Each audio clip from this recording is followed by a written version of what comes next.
So can't be tagged in photos. It's in done. All right.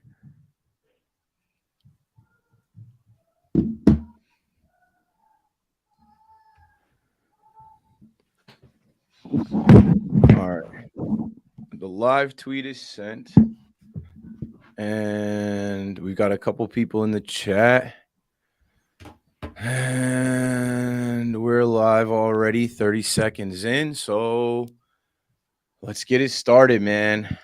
What's up, everybody in the chat? Appreciate Notification Squad, the gang that follows on YouTube and has the notifications on. So when we go live, you're right in the chat. You're first up. LOL, Keith, full hoodie mode. Hell yeah, you already know it's cold outside now. I'm not playing around. That's 70 degrees a couple days. I knew that shit was gonna disappear.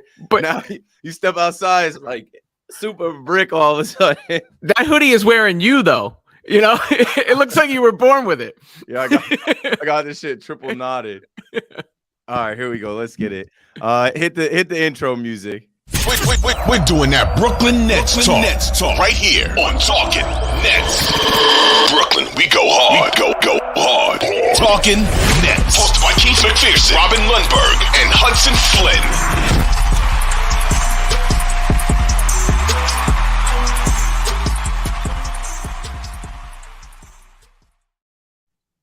Yes, sir. Welcome back to Talking Nets, episode 171 as we proceed. Okay, it is Tuesday, November 15th. Beware the Ides of November. We're halfway through the month of November already. Damn. Well, your Brooklyn Nets are still out west. They go 1-1 in the Staples Center. They lose to the Lakers, but they beat the Clippers. And I would have thought it'd probably be the other way around. But either way, let's welcome in Robin Lundberg and then Hudson Flynn. What's up, Robin? Doing well. You know, like I said, the weather's changing. For those listening on the audio platform, Keith is wearing, is that a Nets World hoodie? That he is engulfed in the hoodie. He looks like it's vintage Talking Nets apparel is what it is. It's a little bit off the shade, but he could pass for Blue Man Group in that outfit. Smurfs. I'm out here. I'm out in my crib. Honestly, I'm not trying to crank the heat yet because that shit gets expensive. So I'm in here in sweats and hoodie all day. What's up, Hudson? Not too much, man. It was cold today. I wake up early and I get going early, and it was like below freezing when I woke up, and I threw on like a full winter jacket for my commute today. And that was the first time all season. And I don't know, I guess I thought after the warm weather, that would have lasted a little longer. We wouldn't have jumped right into full November. But here we are. Hopefully the Nets are enjoying the weather out west. Mm-hmm. And Kyrie will be gone till November. Oh, well, let's get right into it. Wake me up when November ends. The only real news thing that we have, which is not even news, it's just this ongoing saga, man. Okay, so the Lakers game made it 5 games that Kyrie has been out. His suspension was supposed to be 5 games, but obviously there were conditions. That was the 6th game, I believe. The Lakers game was the 6th game. Yeah, I think it was a 6th game. He could have potentially returned on the Lakers game. So he's already a game over the 5 games. So it's 6 games. Tonight will make 7. And the only new developing thing with that is that Big Bad Joe Tsai, owner of the Brooklyn Nets, came out there to say he's got more to do. And honestly, and this is my take on it, and we'll go around the horn, I hate that this has become a Joe Tsai versus Kyrie Irving thing. I hate that the owner of the Brooklyn Nets is not on the side of his player. It seems like there is, and we've heard this, right? We heard that Joe Tsai is done with Kyrie. Obviously, he wasn't going to run him the max, and I'm glad he didn't, right? Imagine if Kyrie had a max deal and all of this started. I think that Joe Tsai, as an owner with his own skeletons in his closet, with his own things, and we'll get to the Jaylen Brown clip in a minute. I think as an owner, he's just trying to establish dominance over a player that he does not want here anymore. And then he also doesn't really want to pay, right? So Joe Tsai and Kyrie, the first thing that tipped this whole thing off to me or kicked it off when Joe Tsai came out and quote tweeted or not even quote tweeted, I think he just put out a tweet in reference to Kyrie's tweet about this whole thing. And my response to that on the Talking Nets Twitter, I say, here we go. Because once the owner brought more light and eyes and attention to it, it has been 2+ weeks now of this, and it's evolved. So I'll read the Joe Tsai quote. We'll play Jaylen Brown's post-game comments, and then I'll let Hudson and Robin weigh in. So Joe Tsai in the New York Post said he still has work to do. That was on Saturday. He said, let's see, on Saturday, Irving was handed an indefinite suspension, which the Nets said would be at least 5 games for promoting anti-Semitic movie. The All-Star guard reached his 5-game threshold Saturday when the Nets played the Clippers. He also sat out Sunday against the Lakers. Joe Tsai said he has to show people that he's sorry.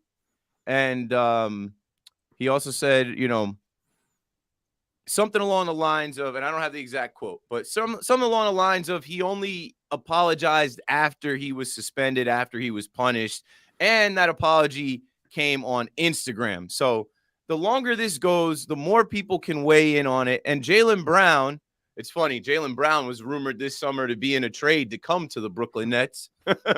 Not anymore. In a package for KD. Jaylen Brown is vice president of the National Basketball Players Association. So he's spoken out on his Twitter, and he also spoke out in his post-game comments. Alex, go ahead and roll that video. Joe Tsai's comment about Kyrie on Twitter. What about that bothered you? And what about Joe Tsai's comment? And then what, if anything, that the league has done has bothered you?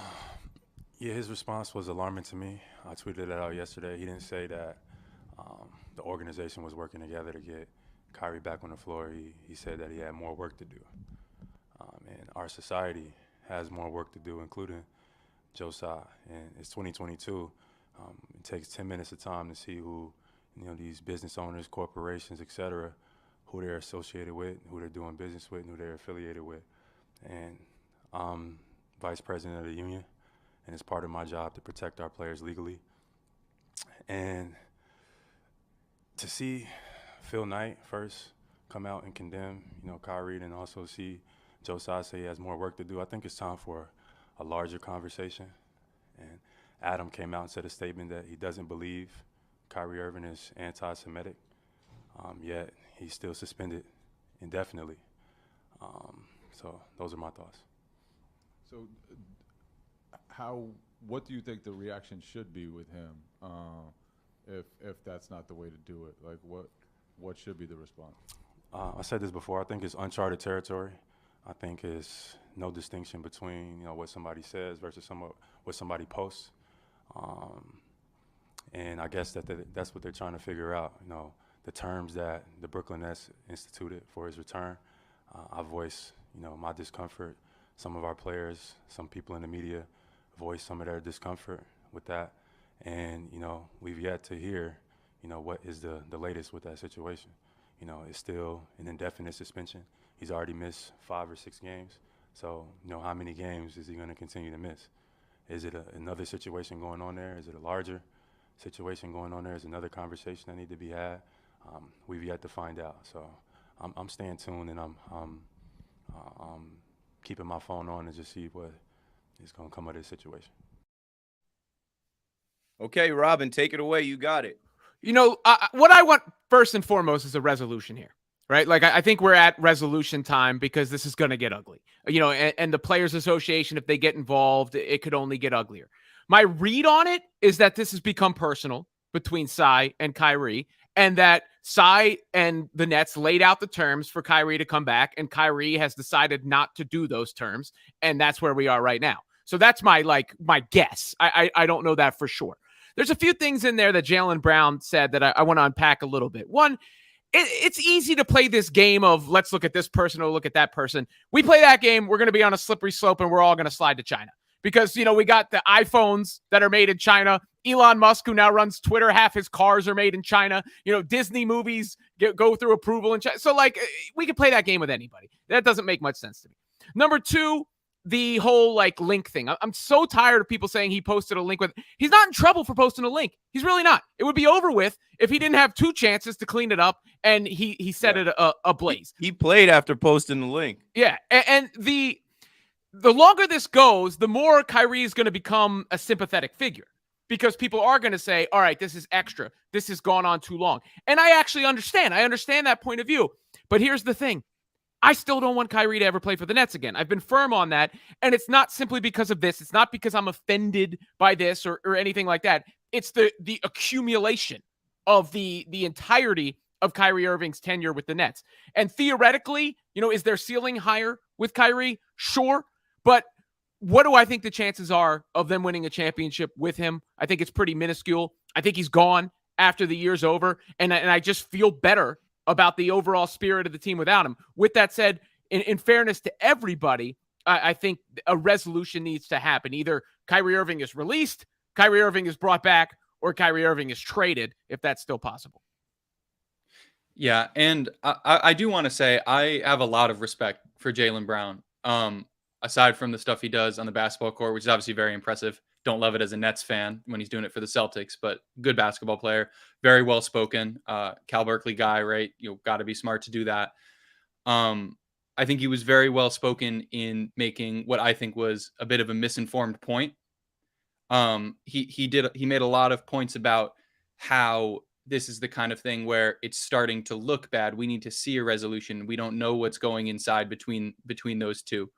And I'm on Robin's page. I don't think I want him to play for the Nets anymore, but I do want to see this come to a resolution. And this is kind of it's become an interesting point because NBA players, not Jaylen Brown specifically, have spent a lot of time talking about how they prefer when in-house matters stay in-house. When TMZ is not always buying video, when leaks aren't always coming out. They prefer when those things stay in-house. Well, this is an instance of it staying in-house. And obviously, as a member of the NBPA, he has a job, a duty, I think an honorable duty as a union leader to protect national basketball players. But at the end of the day, there is something that is being done to move this forward to a conclusion because I believe all parties believe that this is untenable. I'm sure Kyrie wants to have some sort of resolution no matter what it is. And then the last thing I'll say is this is a team suspension. It's not, he hasn't been suspended indefinitely by the league. He hasn't been, disinstated or whatever that right word is from the league, right? He could be traded. He could be on a different team. And if the end result is him not playing for the Nets, which I think it should be, then there's no reason why he isn't being shopped right now. He isn't being talked about right now. I have full faith that something is being done behind the scenes. But I do agree something does need to be done and quickly because Kyrie's only going to become a more sympathetic character. And that paints the Nets in a bad light when I generally don't think they should be in this situation. Sure. Now, we've seen multiple different people come out and speak on behalf of Kyrie Irving. We've seen a lot of different stances and takes and people really now looking at the punishment and looking at the suspension and the treatment publicly, really on social media. And they're coming up with their own theories around that. This thing has snowballed, as I knew it would, from the second that it went out there. So Kyrie has only said this. On Twitter, he tweeted out on the 13th at 4:18, I was not put here on earth to participate in any religious, political wars or incite racial disharmony, prejudice within communities. We are all equal under the sun, and I am here to participate in the building of an equal world and follow the word from the Most High God, Yah. And then the signature, the signature. Peace infinity sign? What is he I think it's fingers crossed. The fingers crossed. Good luck forever. To infinity and beyond? Can we say to infinity Good and beyond? Luck to infinity and beyond. I'm just tired of it. I think it'd be funnier if he just typed that out. I care about basketball, and I don't think the Nets are winning the championship this year. So if this is now beyond a basketball decision, like, come on, yo, we need to figure some things out quickly in Brooklyn. And I say that to say this. The conversation has shifted from the Nets are a better team without Kyrie to, maybe they could have used Kyrie against the Lakers, or maybe Kyrie can fit on this team. And it's like, it's Kyrie Irving. He can play on any team. It's Kyrie Irving. If Kyrie, and I said this maybe 3 episodes ago, if Kyrie came back and didn't tweet anything and just kept it a basketball, I don't think it'd be a problem. I think the main problem that Joe Tsai has is that Kyrie has been a huge distraction every year that he's been in this organization. And it's not fair to Kevin Durant. It's not fair to Edmund Sumner, Seth Curry, Joe Harris, or any of these guys that are trying to get wins and trying to get something going. It's not fair to Jacques Vaughn, who is now the head coach of this team. And, that's another layer of it too. More reports have come out about, how they had to pivot away from Ime Udoka. Smart decision, but they ultimately had to pivot away from the coach that they wanted to hire because of the media mess that was created by Kyrie Irving. And then they jumped in with firing Nash. And as we transition into the games, I'll say this. It's obvious Steve Nash wasn't the right coach for these guys. Jacques Vaughn, in a short amount of time, has them playing defense. I was on the radio the other night. I'm like, when have you seen the Nets play defense like this? Now, obviously, the Lakers game was a little rough, but the games before that, they were keeping opponents under 100 points. And the ball flowing through KD and the ball moving and the passing and multiple guys being involved, them playing team basketball, that's great. I don't know if they look at the team right now under Jacques Vaughn, Kevin Durant obviously being the main superstar. I don't know if they look at that team as a team that can contend in the East. There are a lot of good teams in the East. But I will say Kyrie makes the team better. He's still under contract for this year with the team. He's done after this year. I think they need to hurry up and get a resolution, but I don't expect them to. I expect this to roll into the holiday. A week from tomorrow would be Thanksgiving Eve, and people be shutting things down. And I think the next home game for the Nets is Sunday.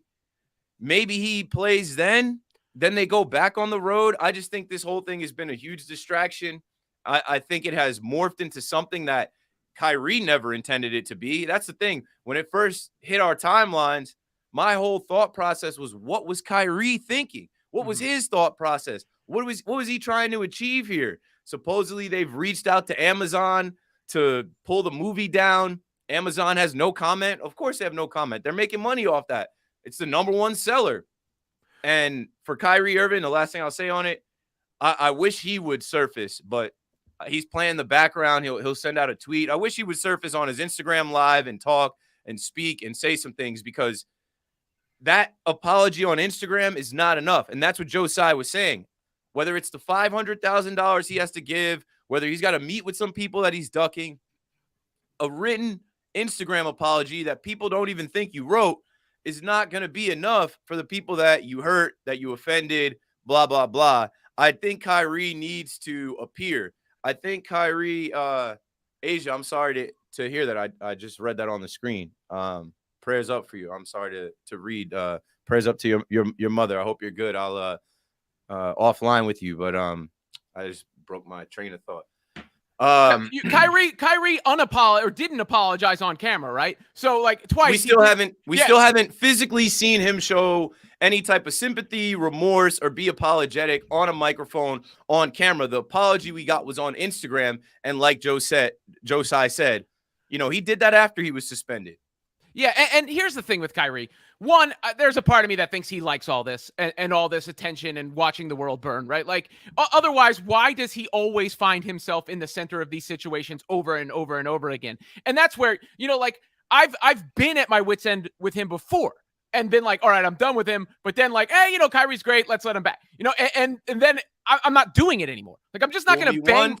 Fool me twice. The Nets are willing to let Kyrie fool them multiple times. And I understand Robin saying, I don't want him to play for the Nets because we're going to have to go through the same thing again. We'll be doing an episode, I don't know, in 3 months. We're like, yeah, Kyrie did this, and now we spent 3 weeks on it. He's special to watch. Like, no one can argue with his abilities. No one would ever say otherwise. He's touched. He's touched by whatever, deity that's made up of all the deities that he worships.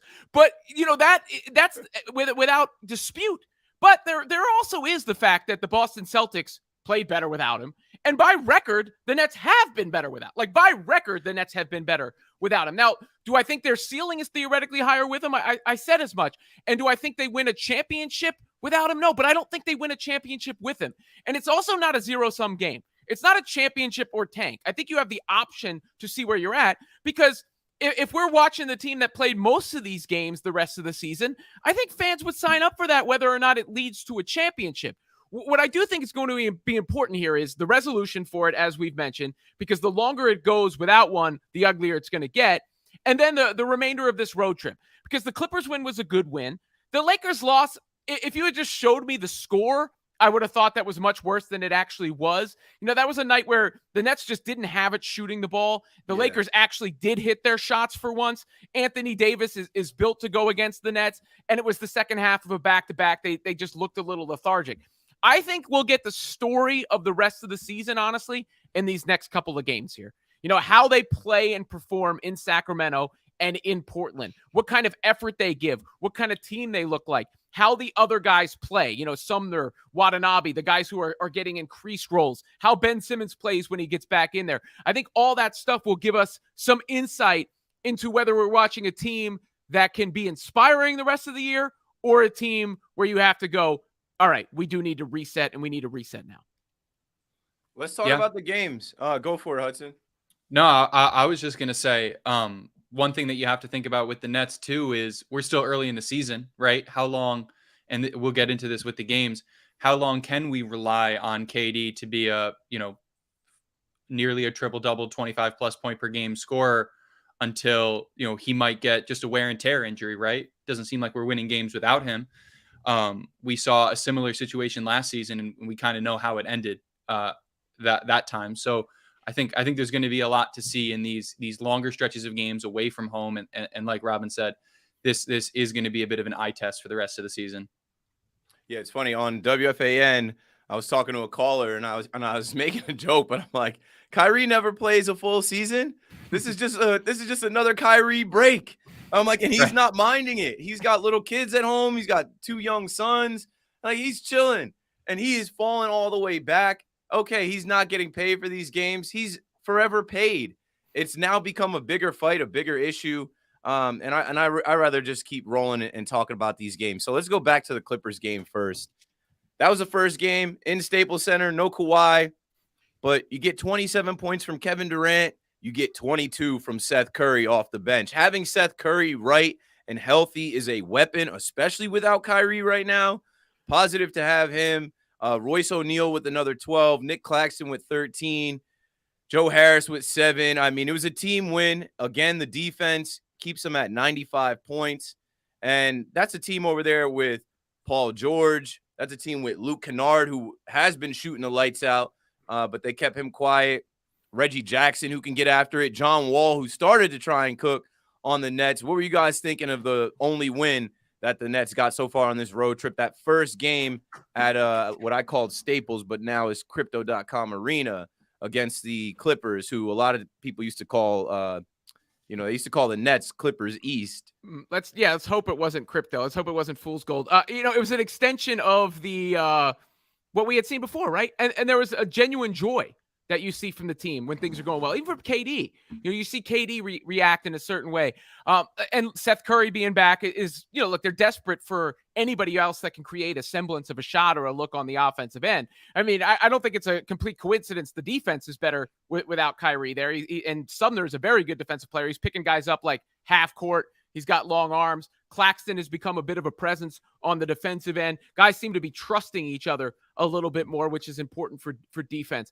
I think that, one state of the overall talent on the roster, though, is you take one of those pieces off the board and all of a sudden it crumbles and you go, what are we going to do? Seth Curry's not playing. Even missing Ben Simmons the other night, as, not impactful as Ben has been, when Claxton goes out in that second half and then Ben's not there, there's no one with any semblance of size to stop Anthony Davis. And I think it's a commentary on the state of the team and what we're grasping at, that on one side of my mouth, I'm saying they're playing inspiring basketball and they're fun to watch. And out the other side of my mouth, I'm going to say, we desperately need TJ Warren. The team Right. desperately needs TJ Warren. And I don't know what that says, right? Like when you're saying TJ Warren is desperately needed, I don't know what that says about your roster overall. It says that your roster is incomplete at the end of the day, right? I mean, if we're relying on Ben Simmons, potentially the dream that we all have of what a Ben Simmons could be as your backup center, and you're lacking another big man. I mean, this is something we've been talking about with the Nets since we traded Jared Allen. It's a recurring problem that clearly isn't something that I would say is a very high priority to be fixed. But when we do not have, and this is something to say for Kyrie, when we do not have him and Kevin Durant on the floor at the same time, who are just, double team magnets, triple team magnets, who can draw open our shooters, and we can rely on great spacing and 3-point shots to just outscore teams, we are going to run into these problems where we have a lack of big man depth. And that can be addressed in certain ways, and it isn't hurting us too terribly at the moment, but there are situations that it will. A playoff series is a situation that it will. It might not hurt us, when we're fresh, when we're not on a back-to-back, when we're playing a different team. But is this team, as it is constructed, the team that's going to finish the regular season? No, I hope we add a big, but as of right now, that's going to be something that's a recurring problem, just the same way we've been talking about it for years. Yeah, don't forget that Day'Ron Sharpe was getting heavy minutes early on in this season, and we all were looking at Day'Ron like, yeah, he's not it yet. Like year 2, he needs some time. They have to figure it out. That first game, they were able to survive. The Lakers game is really what more of the conversation's about, because I felt like that was a reality check. So Anthony Davis, he's available. He's ready to go against the Nets, of course, right? This guy put on. He looked fully healthy. He looked like the best version of himself. He dropped 37 points on the Nets, and like we've already mentioned multiple times, you see Nick Claxton get exposed against him. We get Yuta Watanabe back. I mean, he didn't really crush it or, make a big impact, but he's already a fan favorite. He had 11 points, played 22 minutes, shot 62% from the floor. I ended up falling asleep at the end of this game, and the score is misleading because a lot of those points came in the end of this game in the fourth quarter. That game was close. The Nets came out in the start of the second half, and they battled. But ultimately, you just saw a team in the Lakers who were inspired. They're having a rough go at it, and they went out there and played. They guarded Kevin Durant, and he mentioned how the whole team is coaching them up as he's got the ball in his hands. Pat Beverly came out and said he set the tone against KD. I don't know. The biggest thing for me, and I'll pass it to you guys for your last comments on the Lakers game, is LA. No more parties in LA. They definitely party Saturday night. Wait, and then you can't quote Kanye. Oh, yeah. Because now, if I drop a Kanye lyric, I must be anti-Semitic. You know, you're going to disappear. Yeah. Nah, they ain't going to cancel me. What was I going to say? They definitely partied in LA after beating the Clippers Saturday in that early game. And then I feel like they went to sleep and that time difference hit them like a ton of bricks.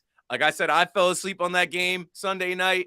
They fell asleep by the fourth quarter, because by the time you get into the fourth quarter at 9:30 starts, 11 o'clock, 11:30, almost midnight when the game ends, I felt like the Nets were cooked.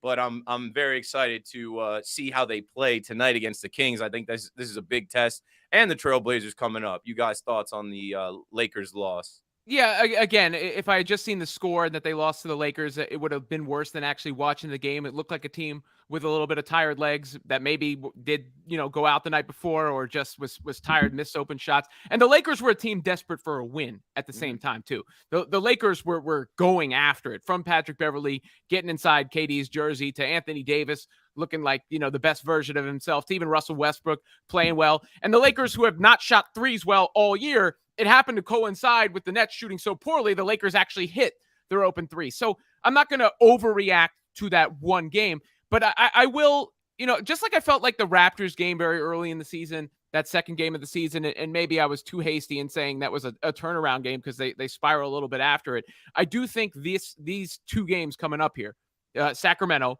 where Sabonis is likely going to have his way with the Nets. He's just the kind of player that does. And Portland, those are important for the rest of the season, because this is a tough schedule coming up. This is a chance to set the tone for what kind of team you're going to be. And I'm not even saying the results necessarily. Now, I think you need to come away with at least one win. But I think the way we see this team play will be indicative of the team we're going to see the remainder of the year, for better or worse. Yeah, and the reality of this Nets team is that we're not going to be competing at the top of the East. At least I don't believe so. Not with the way the roster currently exists, with the way the Nets currently exist.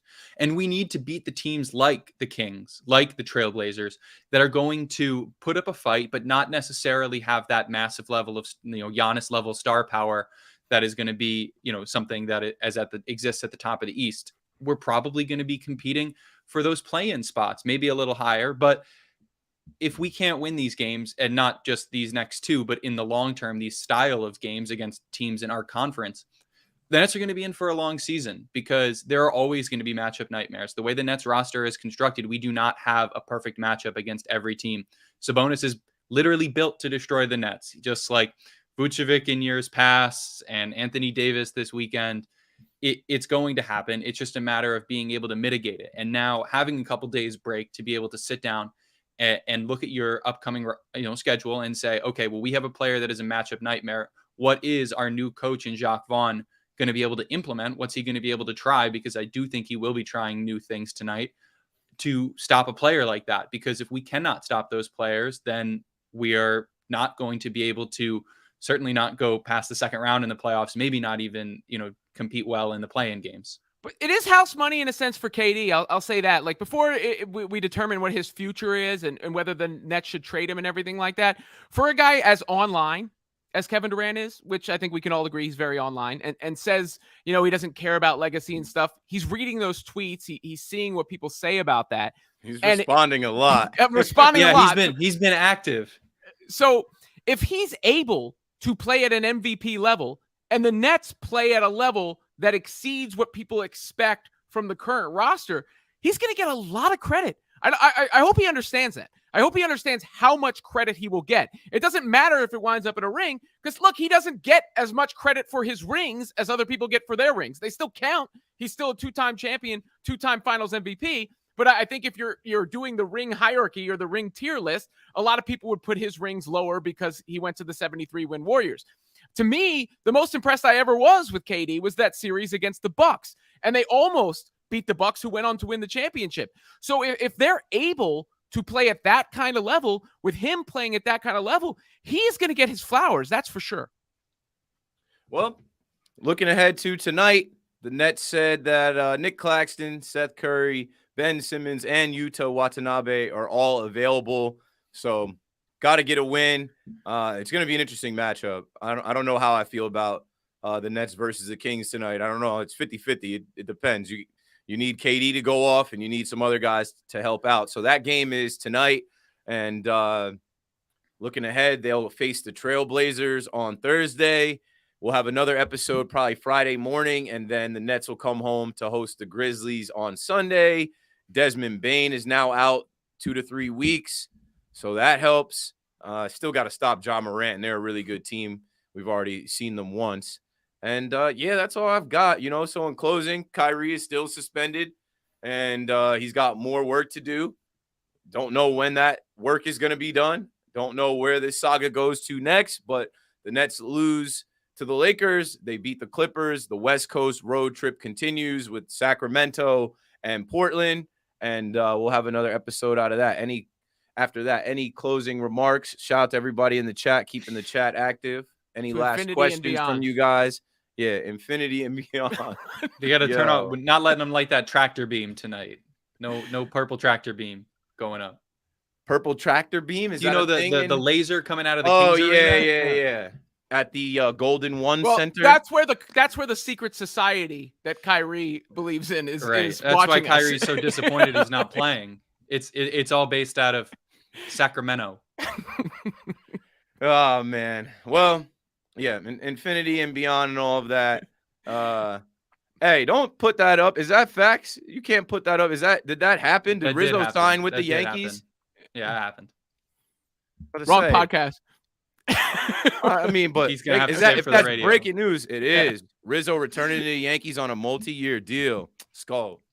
There go all of our Mets. That's why I fans. didn't entertain any of that Astros talk yesterday. I'm on tonight, 6:30 to 9:30. We'll shortly talk about it. That's all we've got here, though, folks. Subscribe to the pod. Follow us on Twitter, Instagram, Facebook, Twitch, YouTube, all that good stuff. On your way out, hit like. That's the thumbs up. And we'll see what happens. We'll keep talking about it. Hopefully the Nets get 2 wins and come home, and hopefully we get some more information on Kyrie Irving's return. That's all I've got. Let's go Nets. Let's go Nets. Let's go Nets. My man jumped the truck. Brooklyn. We out.